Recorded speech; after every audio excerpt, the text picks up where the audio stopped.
Pinoy. Kayo, ang idol ko. Congregation po, number 11 sa balota. Mapagmahal, subok malingkod bayan, ang ating agimat, aksyon sa tunay na buhay, ibalik natin sa Senado, Senador Bong Revilla!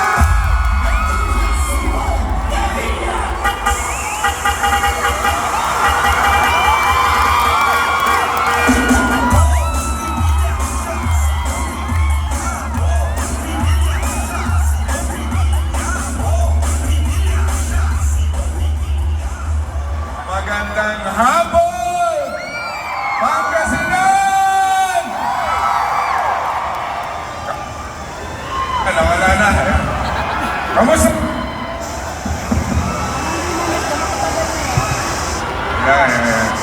Tanggalin ko na kayo sa laming ko.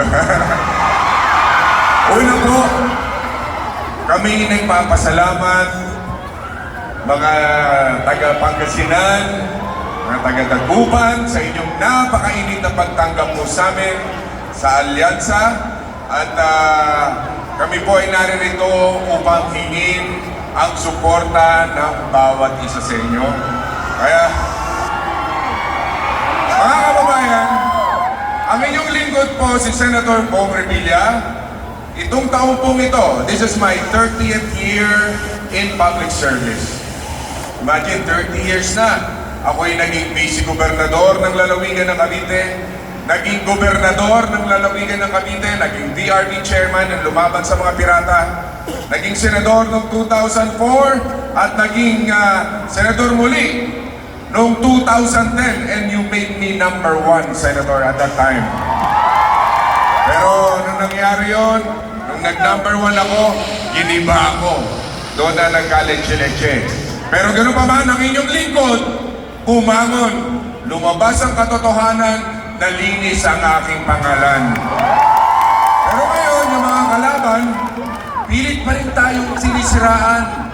Alam nyo mga kababayan, si Bong Revilla ay isang mandirigma. Habang nasasaktan, lalong tumatapang, habang natutuwa, lalong lumalaban. At habang ako'y sinisiraan nila, lalo ko popogingan. Kaya masasabi ko na sa kanila, anak sila ng tete.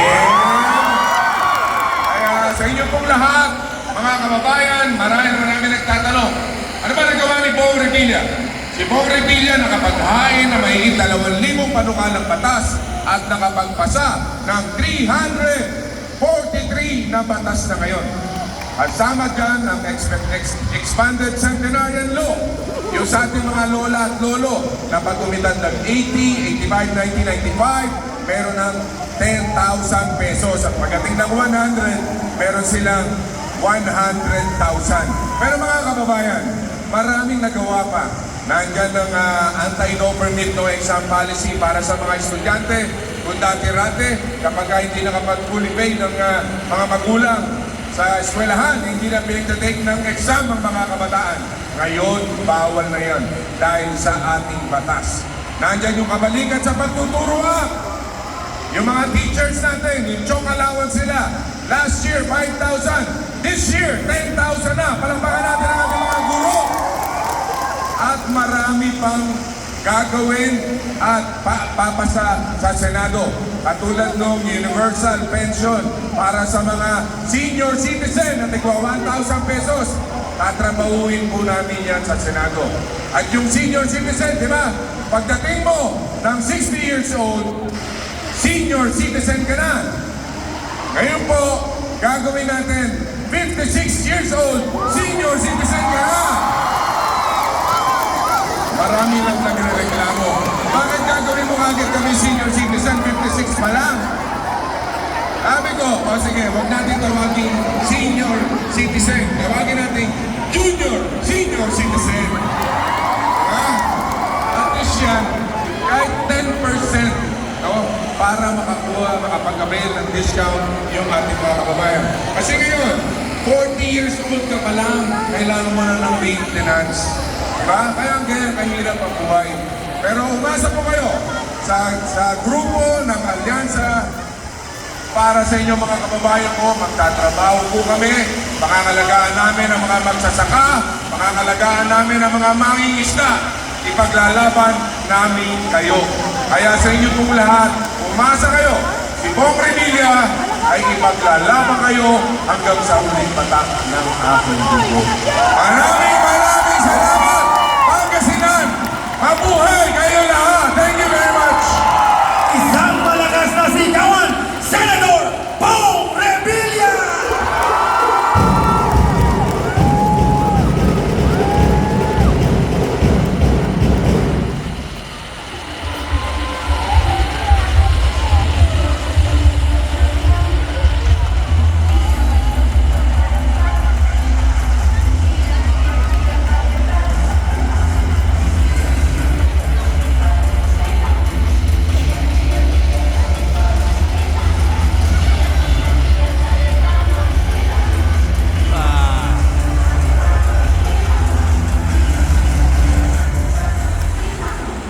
May puso ng ina, talino ng isang abogada, at lakas ng atleta. Our Pinay in Action, Senator Bea Cayetano!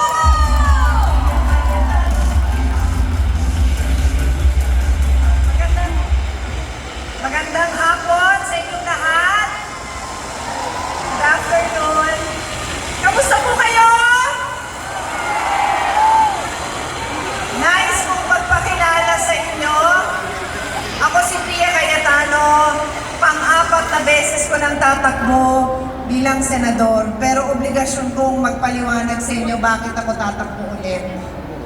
Noong 2004, tumakbo ako bilang senador first time.